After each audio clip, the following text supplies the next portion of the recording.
What is going on, everyone? Steve-O Supremo here, and I am just another game collector. And if you remember, a couple weeks ago, we picked up this Turbo Express with a complete in box Super Nintendo Junior with some TurboGrafx games. Really awesome deal that we got a couple weeks ago. One that I drove out at like midnight and met the guy to get this stuff because it was just such a great deal. But this Turbo Express had some issues with it, and if you remember, it was a sound issue. Well, happy to report that I went ahead and got that fixed. There's an awesome guy on eBay who I used to fix my TurboGrafx CD. His name is turbografxfan, and if I can remember, I'll leave a link to his store in the description. Anything TurboGrafx, if you have some type of issue with your Turbo Express, Turbo CD, or your TurboGrafx system, he can do repairs for you. He'll talk to you about it beforehand to see if he can know what the issue is. That way you're not wasting your time and just sending your stuff to him and then he can't fix it. But mine was a pretty simple one like I thought. It just needed some new capacitors in it. I didn't want to go through the hassle of doing it or screwing something up. So I went back to him and he only charged like 55 bucks to do it.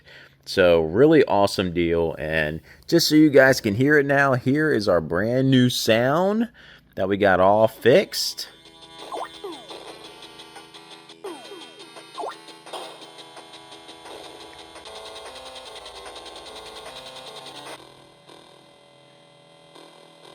There we go. Good to go with the sound, with Alien Crush rolling right there. But I wanted to give you guys my thoughts on this Turbo Express since I've had it and I've been playing it, dabbled in a couple games on it, and just my feelings and impressions on it. And I gotta be honest, having a little bit of buyer's remorse on it. And hopefully this doesn't die right here because I'm trying to do a example between these consoles. Sorry, batteries are dying left and right. So my main gripe with the system here is I really enjoy playing these games on the TV. And when trying to transition here onto this, so I'm trying not to give you guys a bad glare of everything. Just everything is so small when trying to play it. It just looks small. Everything is small because these games weren't designed to be played on a handheld system. So the aspect ratio for it, it just isn't the funnest way to kind of play these games on these systems. So I don't know. It was just something about this. I really prefer just playing it on the TV. And I thought it was like, it's pretty cool just to have this system to be able to like, okay, Turbo Express, let's check it out. But after having hands on it, I mean, it is a quality system. Like, it's well built. It feels good in the hands. It's big like an older Game Boy, a little bit heavier. It takes 6 batteries to power it. But the main issue, like I said, was, I mean, the sound is great and stuff too. It's just the aspect ratio. Everything just looks so tiny on the screen. I just much rather play it on a TV. Now, if you take, for example, here, a game like a Game Boy game, like Teenage Mutant Ninja Turtles here, you can tell the difference like right off the bat. And again, sorry for the glares here. Scoot this away from the light some. You could tell just with this game already, this was a game designed for a Game Boy, to be on a Game Boy screen with the aspect ratio in mind of a Game Boy screen, like the character size, the how big and how everything just functions on the game. If this was a console game being transferred over to this Game Boy, I feel like it'd be a lot smaller, like it's doing on this screen. Everything just seems so small on it. But since they kind of oversized some of the characters here, they just made it like, okay, this is going to be what games should look like on a Game Boy. So it just feels better. Sorry, trying to do this with one hand is just impossible. But hey, we did it. As we turn off our stuff there to try to conserve our batteries. So I don't know. It just has a weird feeling. Like I said, and all the games were kind of like that. Playing Bloody Wolf and stuff on here just did not feel good. It just feels a whole lot better on the TV screen rather than games that are actually designed to be on handhelds. They just play and look and feel a lot better on a handheld. Now, it's really cool to be able to take your console games on the go. I know when I had a Sega Nomad and was testing that out with some Sega games, that screen size felt it was bigger than this, so the Sega games on it actually felt pretty good in that Sega Nomad because of that screen size. But man, just with this tiny screen and a game that's designed to be on a TV, just wasn't feeling good to me. So what are my plans with this thing? I don't know. Like, I got a good deal on it, but it's one of those things where, do I just keep something in the collection because it's like a relic of the past? I'm sure I might be the only one in my town of 125,000 people who actually has this thing.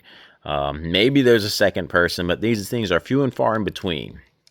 So why do I hang on to something that I'm not really liking playing on just because of its rarity, or do I go ahead and get rid of it to get something I'd rather have for the collection? That's the hard decision I'm trying to make right now. I haven't made up my mind yet because, yeah, I don't think I'll ever play on this thing again. I have no desire to use it just because it's not knocking the system. Again, it feels good and everything, and people who love the Turbo Express, that's awesome.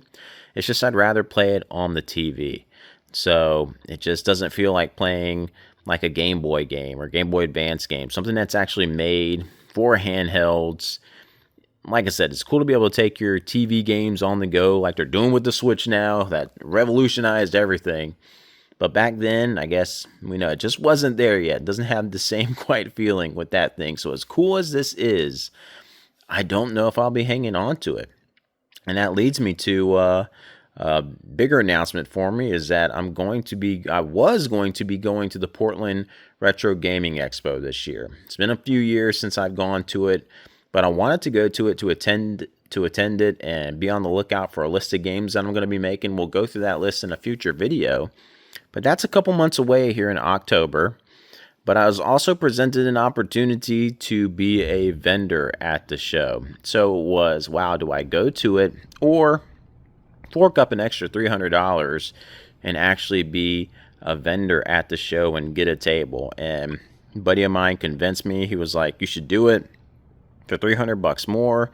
All the stuff that I bring to the local show here that I sell at, they think people will just really love there. So who knows? This might actually come with me to Portland and be on the table to purchase there.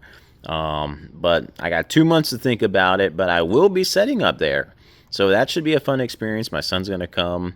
We're going to make a weekend out of it and hopefully find some much needed games that I have making the list, like the top games I want to find.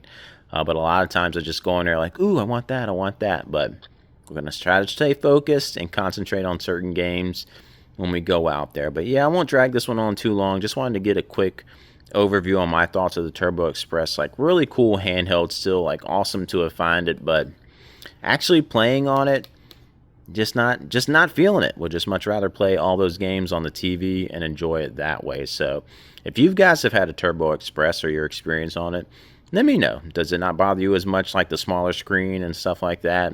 Do you acclimate to it pretty quickly, or are you kind of like, should I hold on to it just for relic's sake?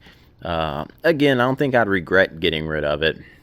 The thing I was really stoked about with that deal was having that complete in box Super Nintendo Junior, and this is just like a big bonus on the side. But we'll see. Couple months to think about it, but if not, it probably will come to the Portland Retro Gaming Expo with me, with those doubles that we had from the lot that we bought from this. So we'll see. Will I be an idiot for getting rid of it? Probably. But if I'm not liking it and would rather have something in the collection that money can go to for some games I'm going to be on the lookout for there, I think I'd much rather do that. If this can go for help, I'll get rid of this, and some of the funds can go to playing for that complete in box Metroid Classic Series on the NES to wrap up my Metroid collection. I think that'd be more than worth it for me. So we'll see. Like I said, got some time to think. But you guys let me know in the comments below what you think, and I'll catch you in the next one.